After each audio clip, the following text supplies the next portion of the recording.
The sharp gasp of the Centaurian ambassador cut through the silence of the Grand Council chamber. All eyes focused on Ambassador Kim Ju-woo as she stood alone on the circular platform. The massive dome above her sparkled with the light of 1,000 distant stars, a reminder of the vastness of the Galactic Council's domain. Ju-woo kept her back straight, her gaze steady.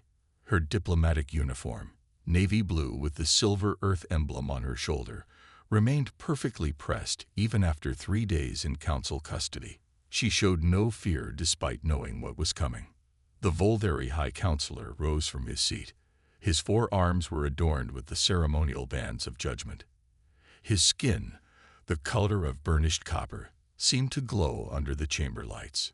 "The council has deliberated," the Volderi announced, his translator converting his clicking speech into standard galactic. "Ambassador Kim Ju-woo of Earth, you have been found guilty of conspiracy against the Council, sedition among member worlds, and 17 violations of diplomatic protocol." Ju-woo's eyes narrowed slightly. The charges were fabricated. Everyone in the chamber knew it. Her real crime had been uncovering the Volderi's secret deals with the pirates of the Outer Rim. In the viewing gallery, Bak Sun-ho, Ju-woo's aide, gripped the railing until his knuckles turned white. He had been denied the right to speak in her defense. The Ardalan representative beside him whispered, "This is wrong. Many on the council disagree with this action." The Volderi continued, "Humans were granted provisional status too soon. Your species has demonstrated itself unworthy of inclusion in our ancient order." Ju-woo finally spoke, her voice calm but carrying to every corner of the chamber. "High Counselor, I request the right of appeal as guaranteed by Section 12 of the Charter." The chamber erupted in murmurs. She was correct. By the Council's own laws, she deserved this right. The Volderi's inner eyelids flicked in annoyance. "Appeal denied. The evidence of your crimes threatens Council security." "What evidence?" Ju-woo challenged. "You've presented none." The Volderi signaled to the guards. 2 Draxian soldiers moved to the control panel beside the platform. Bak Sun-ho watched in horror as the guards activated the execution field. A transparent dome of energy began to form around Ju-woo. He lunged forward only to be restrained by 2 more guards. "This violates everything the Council claims to stand for," Sun-ho shouted. "She discovered your illegal weapons sales. That's her only crime." The Volderi pointedly ignored him, addressing the assembled representatives instead. "Let this serve as a reminder of the Council's authority. No species, however promising, is above our law." In the platform, Ju-woo closed her eyes briefly. When she opened them, she found the small recording drone that would transmit her image back to Earth. She straightened her shoulders and spoke clearly. "People of Earth, remember why we came to the stars. Not to conquer, not to submit, but to join a community of equals. They fear our potential. They." The energy field intensified, glowing bright blue. Ju's words cut off as the field began to break down her molecular structure. Her body remained dignified even as it started to disintegrate. In the stunned silence that followed, only ash remained on the platform. The Ardalan representative turned away, his facial tentacles curled in disgust. The Nathori delegation immediately stood and left the chamber in protest. Several other representatives followed. The Volderi seemed pleased by the display of power. "The session is concluded. The human question is settled." Sun-ho was roughly escorted from the chamber. In the corridor outside, the Tellurian ambassador approached him, speaking in a hushed tone. This was not unanimous. Many of us objected. The High Counselor pushed this through using emergency powers. "It doesn't matter now," Sun-ho replied, his voice hollow. "Do you understand what you've just done? What Earth will do when they see this?" The Tellurian's eye stalks drooped. "Surely your people will understand the Council's authority must be respected." Sun-ho laughed bitterly. "You really don't know humans at all, do you?" On his secure tablet, Sun-ho could already see the transmission reaching Earth. The Volderi had ensured the execution was broadcast on every channel in Council space. a show of power meant to intimidate. Within moments, his tablet lit up with an incoming message from Earth Command. The text was simple: return immediately. All human personnel being recalled from Council space. As Sunho hurried to his ship, he passed two Volderi officials discussing the execution. The humans will complain, perhaps impose some trade restrictions, one said. But what else can they do? Their technology is centuries behind ours. They have no choice but to accept our dominance. Sunho didn't slow down, but thought to himself, they have no idea what they've just unleashed. On his ship, breaking orbit from the Council world, Sunho watched as other human vessels did the same across Council space. The coordinated withdrawal was happening faster than even he expected. His ship's AI announced, Earth Defense Command has raised status to Condition Red. All military reserves have been activated. Looking back at the glittering Council homeworld growing smaller through his viewport, Sunho whispered, they thought they were teaching us a lesson. Instead, they just started a war. As his ship jumped to faster-than-light speed, emergency broadcasts began flooding across Council channels. Reports of human merchant ships suddenly vanishing from trade routes. Human colonies going silent. The Council had expected submission after their show of force. They had gravely miscalculated. The execution footage played for the fifth time on the massive screen. The underground war room beneath Geneva fell silent as they watched Ambassador Kim Ji-woo disintegrate into ash. Admiral Park Hae-jin stood motionless, her hands clasped behind her back. The blue light from the screen reflected in her dark eyes. When the video ended, she didn't immediately speak. The 23 military commanders around the circular table waited. Outside this bunker, the world was exploding in rage and grief. But here, 200 meters below ground, the only sound was the soft hum of air filters. Play the last 10 seconds again. Admiral Park ordered. Her voice was calm, controlled. The eye obeyed. Ambassador Ji-woo's final words filled the room once more. Remember why we came to the stars. Admiral Park finally turned to face the assembled leaders. Representatives from every branch of Earth's unified military forces sat at attention. Some had been awake for 36 hours straight since the news broke. The Galactic Council believes our technological inferiority makes us harmless, she said.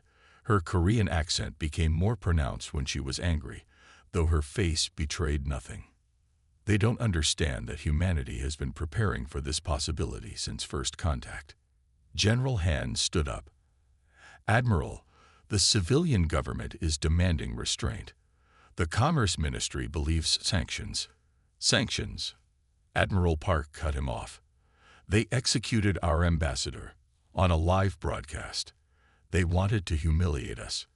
Commander Kang pushed a tablet across the table. The Volderi transmission arrived 30 minutes ago. They're demanding we send a replacement ambassador to reaffirm Earth's commitment to Council authority. A harsh laugh escaped from Colonel Joe. They really think we'll just send another diplomat for them to kill. Admiral Park touched a control panel. The room darkened further, and a holographic display of the solar system appeared above the table. Red dots blinked at various points throughout the projection. Operation Sleeping Giant, she said simply. The officers exchanged glances. Some looked surprised, others nodded grimly. Madam Admiral, General Han hesitated. That operation was theoretical. A contingency plan only. No. Admiral Park's voice was steel. We've been building this response since we discovered the Council's existence. While they dismissed us as primitive newcomers, we studied their technology. While they debated whether to even allow us provisional status, we prepared. She gestured, and a hologram zoomed in on Mars. The image shifted to show massive underground caverns, filled with ships unlike any in Earth's public fleet. The reverse-engineered vessels are ready. The weapon platforms, disguised as research stations throughout the system, can be activated within 3 hours. A young captain leaned forward. The Council outnumbers us 100 to 1. In known ships, yes. Admiral Park smiled thinly. But their ships follow conventional designs. Detectable. Predictable. The hologram shifted again, showing a sleek black vessel with no visible propulsion system. The Phantom class, Admiral Park explained. No radiation signature. No conventional drive. Based on technology we recovered from the crashed Council scout ship in Antarctica. The officers began talking all at once. Admiral Park let them go on for exactly 30 seconds before raising her hand. Silence fell immediately. The President will address humanity in 1 hour. After that, we move. As if summoned by her words, the screen changed to show the President entering the broadcast room in the Geneva complex above them. She was a tall woman, her gray hair cut short, her civilian suit replaced with a simple military uniform. The President's address was broadcast simultaneously to every corner of Earth and to every human outpost and ship in space. It was brief and direct. Citizens of Earth, today we witnessed an act of barbarity against humanity. For centuries we dreamed of finding others among the stars. We extended our hand in peace. Today that hand returns as a fist. The President paused, her expression grave. I have authorized Admiral Park to implement our defense protocols. To our people in Council space who can hear this message, come home immediately. To those who cannot escape, know that we will not abandon you. In the war room, Admiral Park nodded to her communications officer. Send the activation codes. Across the solar system, dormant facilities hummed to life. On Europa, what appeared to be an ice research station split open to reveal a launch bay. In the asteroid belt, mining operations suddenly shifted, revealing weapon emplacements. On Mars, massive hangar doors disguised as natural formations began to open. In orbit around Neptune, the long-range communication array powered up. It had been built specifically for this moment, to send one message faster than Council communication systems could intercept. The message was simple: you have made an enemy of humanity. No terms will be accepted except unconditional surrender. As the transmission went out, Admiral Park turned to her officers. The Council believes this will be over quickly. They think we'll beg for readmission after a show of force. She pointed to the execution footage still frozen on the screen. They've never fought humans before. They don't understand what happens when we unite against a common enemy. In space, the first wave of Phantom ships detached from their hidden moorings.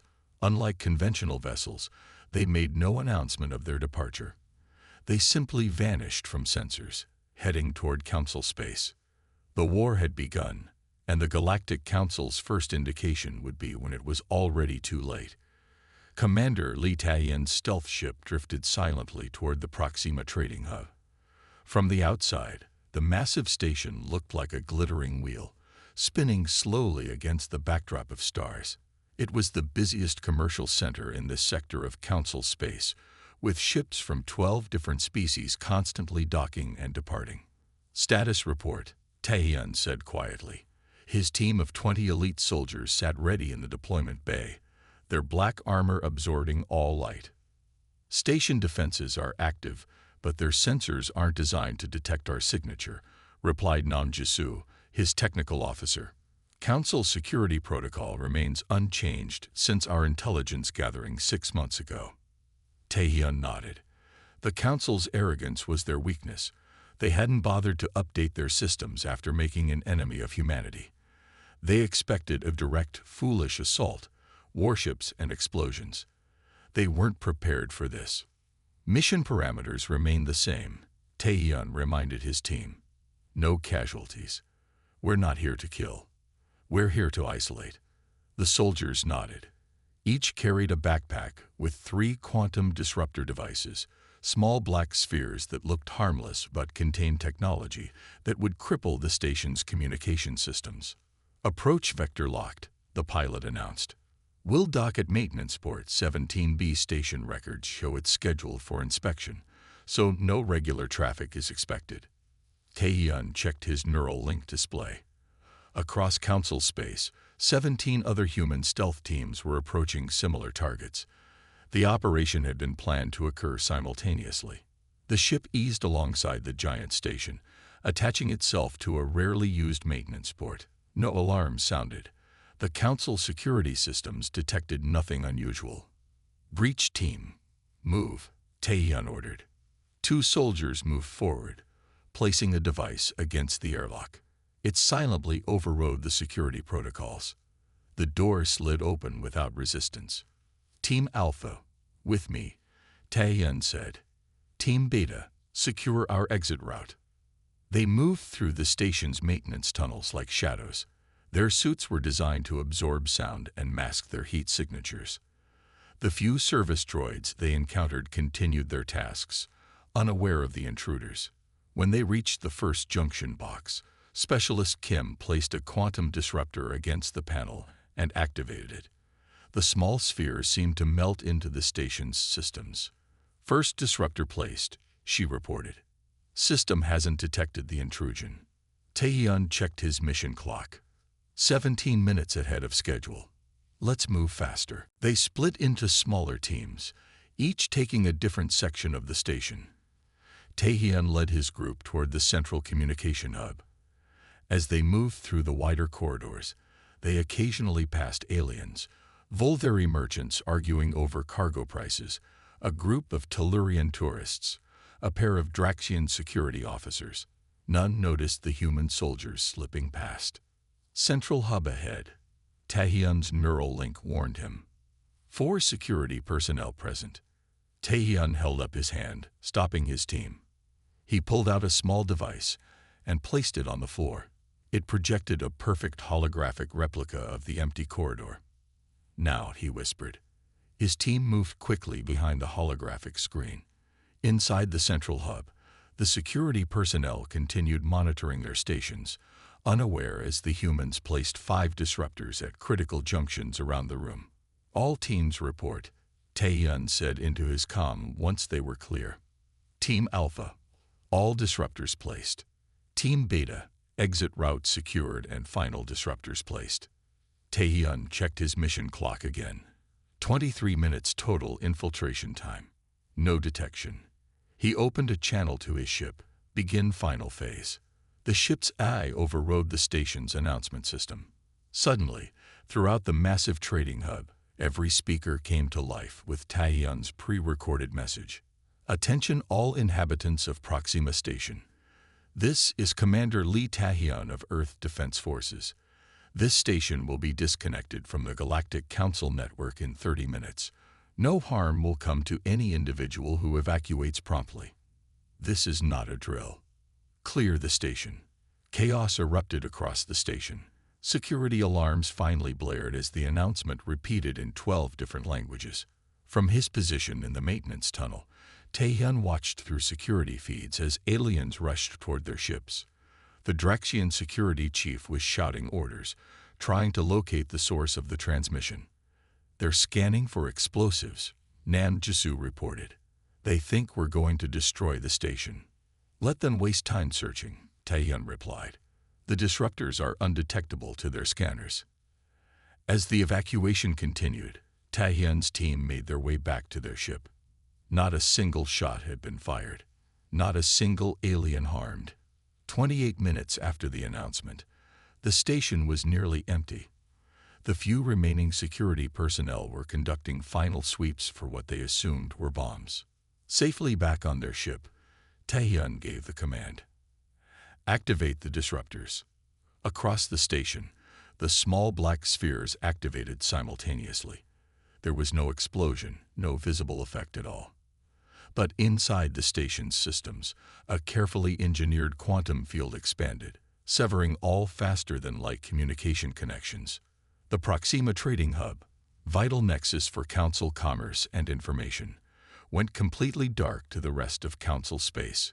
On his ship's display, Taehyun watched as similar reports came in from across the galaxy. The Volveri military outpost near Rigel, dark. The Council Diplomatic Center on Ta City, dark. The massive shipping coordination facility at Epsilon Eridani, dark. One by one, key points in the Council's vast communication network simply vanished from their systems. No destruction, no deaths, Just silence where there had always been connection. Strike team returning to rendezvous point. Taehyun reported to Earth Command. Mission successful. No casualties.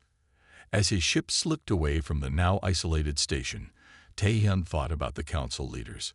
For centuries, they had relied on instant communication across their vast territory. Now, for the first time, they would feel something humans had always understood: the vastness of space, the isolation of distance. It was, as Admiral Park had described it in the mission briefing, psychological warfare at its finest. The Council had expected human barbarism. Instead, they received a precise demonstration of human ingenuity. And this was only the beginning. The emergency council meeting on Volderi Prime had been going for 6 hours with no resolution in sight. The Grand Chamber, once a symbol of galactic unity, now felt like a trap to many of the delegates present. The golden dome above them, designed to represent the united stars of council space, now seemed to press down on them like a weight. "Another communication hub has gone silent in the Orient sector," announced the Draxian military advisor. His scales had lost their usual luster, a sign of extreme stress in his species. That makes 47 major facilities completely isolated. The Volderi High Counselor slammed all 4 of his hands onto the table. Small cracks appeared in the ancient wood. "Where are their warships? Why don't they attack properly like a civilized species?" he demanded. 3 months of this shadow warfare, and not one direct confrontation. The Nathori ambassador rose from her seat. Her tall, slender form seemed to sway like a reed in the wind, but her voice was firm. "My government has reached a decision," she announced. "The Nathori Collective is formally withdrawing from Council military operations against Earth." The chamber erupted in shouts and accusations. "Traitor! Coward! The humans have bribed you." The Nathori ambassador waited for the noise to subside. "We opposed the execution of Ambassador Juwu. We were overruled. The consequences of that decision are not our responsibility." She turned to face the Volderi High Counselor directly. "You assured us humans were primitive, that they would submit or be easily crushed. Your assessment has proven catastrophically wrong." Without another word, she and her delegation left the chamber. 6 other species representatives followed close behind. Later that day, in a secure bunker beneath the council chambers, the Javari delegate addressed the remaining military leadership. His holographic displays showed the extent of the communication blackout spreading across council space. "These humans fight unlike any species we've encountered," he warned, his normally confident voice now edged with fear. "They don't seek glory in battle or territorial gains. They systematically dismantle our advantages while minimizing their casualties." A Tellurian general scoffed. "They are simply afraid to face our superior forces directly." "No," the Javari corrected him sharply. "They are demonstrating restraint. There is a difference." He switched the display to show the remains of a council research outpost. "When they do strike physically, it is with surgical precision. Only military targets, never civilians." The Calderon representative said nothing during this meeting. His species, once loyal council members, had already begun secret negotiations with human representatives. His government had seen which way the conflict was heading. Admiral Park Hyjin stood on the bridge of Earth's flagship, the EDF Resilience, reviewing the latest intelligence. The ship maintained its position just outside the Volderi detection grid, invisible to their sensors. "The Council divisions are accelerating," reported Commander Kang. 7 species have now publicly distanced themselves from the Volderi leadership. Park nodded. "And our special operation against the Dominion. In progress now, Admiral." Captain Choi Minho watched through his view screen as the massive Council battlecruiser Dominion drifted in space. The pride of the Volderi fleet was now completely powerless, its engines dead, its weapons offline. Life support systems now at 30% and falling, his tactical officer reported. "Their distress calls aren't getting through our communication jammers." Choi opened a channel to the stranded vessel. "Attention Dominion. This is Captain Choi of the Earth Defense Forces. Your life support will fail completely in approximately 40 minutes. We are prepared to evacuate your crew and provide emergency medical care as needed." There was a long pause before the Volderi captain replied, his voice strained with both fear and pride. "This is a trick. You intend to take us as prisoners." "No prisoners," Choi replied calmly. "Once your crew is safe, you will be transported to the neutral station at Rigel. You have my word." Another pause. "Why not simply destroy us? You have clearly disabled our ship." Choi's response was measured. "Because that's not our way. Your life support is now at 25%. I suggest you make your decision quickly." 20 minutes later, the first Volderi escape pods were being received aboard the human vessels. The enemy soldiers emerged warily, expecting harsh treatment. Instead, they found medical teams ready to assist and clear instructions about their temporary quarters. One Volderi officer approached Captain Choi directly. "I don't understand. We would have shown no such mercy." Choi simply nodded. "I know. That's why we're fighting." On Volderi Prime, the High Counselor was in his private chambers when every communication device suddenly activated simultaneously. His security team rushed in, weapons drawn, but there was no physical threat. Only a message playing on every screen. The image showed a fleet of human stealth vessels decloaking around Volderi Prime. Dozens of ships, then hundreds, appearing where sensors had detected nothing moments before. A human woman's face appeared on the screen. It was Admiral Park. Her expression was calm but determined. "High Counselor, your world is now surrounded. Our weapons are locked on military targets only. We have taken extensive measures to ensure no civilian casualties would result from our strike." The High Counselor's skin paled to a sickly orange. "What do you want?" "We could do what you did to our diplomat," Admiral Park continued. "Instead, we offer you the chance she never received: surrender and fair trial."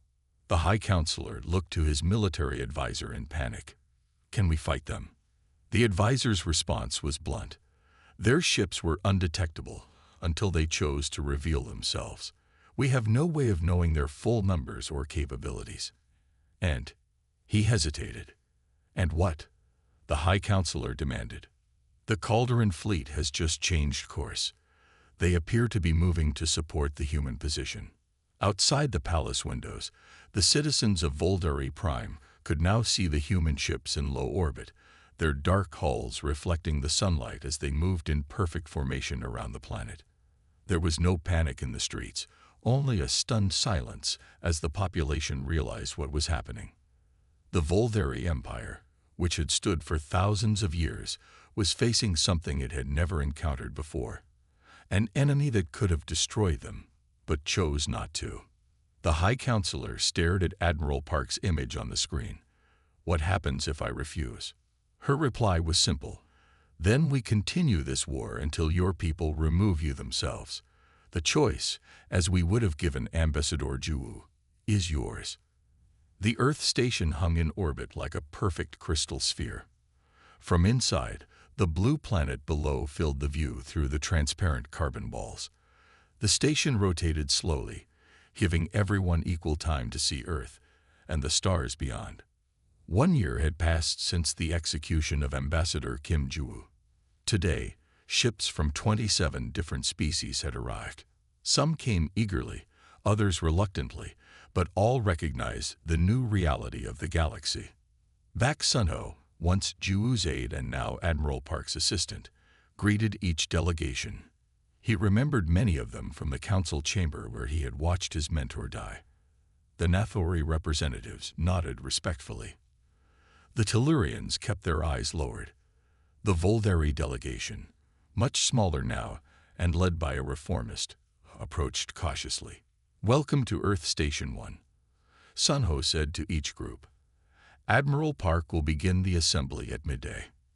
In the center of the main chamber stood a simple monument, a life-sized statue of Kim Juwu, carved from lunar marble. Her expression was not angry or accusatory, but thoughtful and determined. At the base, a small plaque carried her last words: "Remember why we came to the stars." As midday approached, the delegates settled into their seats.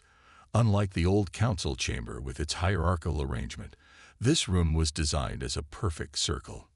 No seat held prominence over another. Admiral Park entered quietly. She wore a simple blue uniform with no medals or decorations. The room fell silent as she took her place by the Juwu Memorial. 1 year ago today, she began, a diplomat was executed for speaking truth to power. That single act changed the course of galactic history. She paused, looking around the room. Some delegates shifted uncomfortably. We did not want this war. But having won it, we will establish a new compact among spacefaring species. A Draxian representative rose. With respect, Admiral, many worlds still question whether Earth has the right to dictate new terms to ancient civilizations. Admiral Park nodded. A fair concern. We have no desire to replace one unequal system with another. That is why we've spent 6 months consulting with representatives from all willing worlds. She touched a control panel, and holographic text appeared before each delegate. The principles of our new alliance are simple but revolutionary, she continued. First, unanimous consent required for capital punishment. No single authority may take a life without the agreement of all members. The Volteri representative flinched visibly.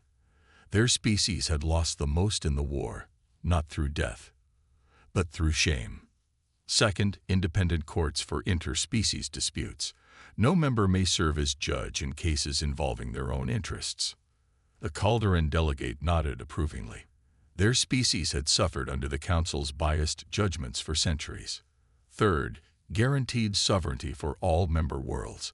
No collective decision may override a world's right to govern its internal affairs. A murmur of approval spread through the chamber. Many species had feared Earth would impose its will as the Volteri had done. Finally, Admiral Park said, membership is voluntary. Any world may leave at any time without penalty. This caused the greatest stir. Under the old council, withdrawal had been treated as rebellion, punishable by economic blockade or worse. As the delegates discussed the terms among themselves, Sunho approached Admiral Park. They seem surprised by our generosity, he whispered. Admiral Park smiled slightly. They expected us to behave as conquerors. They don't understand yet that our strength came from rejecting that mindset.